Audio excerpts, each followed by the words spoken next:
एक व्यक्ति ऑफिस में देर रात तक काम करने के बाद थका हारा घर पहुंचा।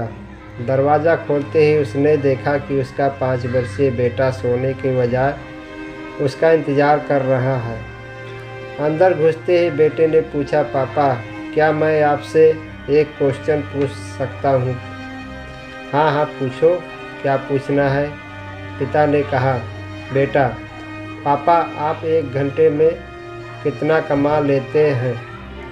इससे तुम्हारा क्या लेना देना? तुम ऐसे बेकार के सवाल क्यों कर रहे हो? पिता ने झुंझलाते हुए उत्तर दिया, बेटा मैं बस यूँ ही जानना चाहता हूँ, प्लीज़ बताइए कि आप 1 घंटे में कितना कमाते हैं? पिता ने गुस्से से उसकी तरफ देखते हुए कहा, 100 रुपये। अच्छा, बेटे ने मासूमियत से सर झुकाते हुए कहा, पापा क्या आप मुझे 50 रुपये उधार दे सकते हैं? इतना सुनते ही वह व्यक्ति आग बबूला हो उठा। तो तुम इसीलिए ये फालतू का सवाल कर रहे थे ताकि मुझसे पैसे लेकर तुम कोई बेकार का खिलौना या उटपटांग चीज़ खरीद सको।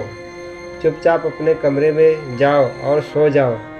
सोचो तुम कितने सेल्फिश हो। मैं दिन रात मेहनत करके पैसे कमाता हूँ और तुम उसे बेकार की चीज़ों में बर्बाद करना चाहते हो। यह सुन बेटे की आंखों में आंसू आ गए और वह अपने कमरे में चला गया। व्यक्ति अभी भी गुस्से में था और सोच रहा था कि आखिर उसके बेटे की ऐसा करने की हिम्मत कैसे हुई।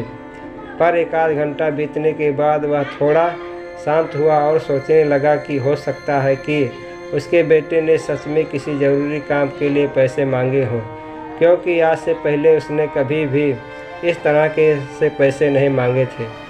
फिर वह उठकर बेटे के कमरे में गया और बोला, क्या तुम सो रहे हो? नहीं, जवाब आया। मैं सोच रहा था कि शायद मैंने बेकार में ही तुम्हें डांट दिया। दरअसल दिन भर के काम में बहुत थक गया था। व्यक्ति ने कहा, आई एम सॉरी, ये लो अपने 50 रुपये। ऐसा कहते हुए उसने अपने बेटे के हाथ में 50 की नोट रख दी। थैंक यू पापा, बेटा खुशी से पैसे लेते हुए कहा और फिर वह तेज़ी से उठकर अपनी अलमारी की तरफ गया। वहाँ से उसने ढेर सारे सिक्के निकाले और धीरे धीरे उन्हें गिनने लगा। यह देख व्यक्ति फिर से क्रोधित होने लगा, जब वह तुम्हारे पास पहले से ही पैसे थे तो तुमने मुझसे और पैसे क्यों मांगे?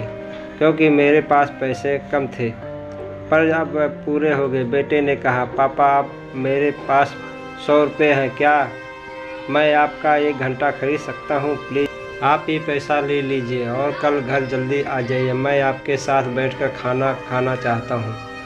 दोस्तों, इस रफ्तार जीवन में हम कई बार खुद को इतना बिजी कर लेते हैं कि उन लोगों के लिए ही समय नहीं निकाल पाते हैं जो हमारे जीवन में सबसे ज़्यादा इम्पोर्टेंस रखते हैं। इसलिए हमें ध्यान रखना होगा कि इस आपाधापी में हम भी अपने माँ बाप, जीवन साथी, बच्चों और अभिन्न मित्रों के लिए समय निकालें, वरना एक दिन हमें भी एहसास होगा कि हमने छोटी छोटी चीज़ें पाने के लिए बहुत बड़ा खो दिया।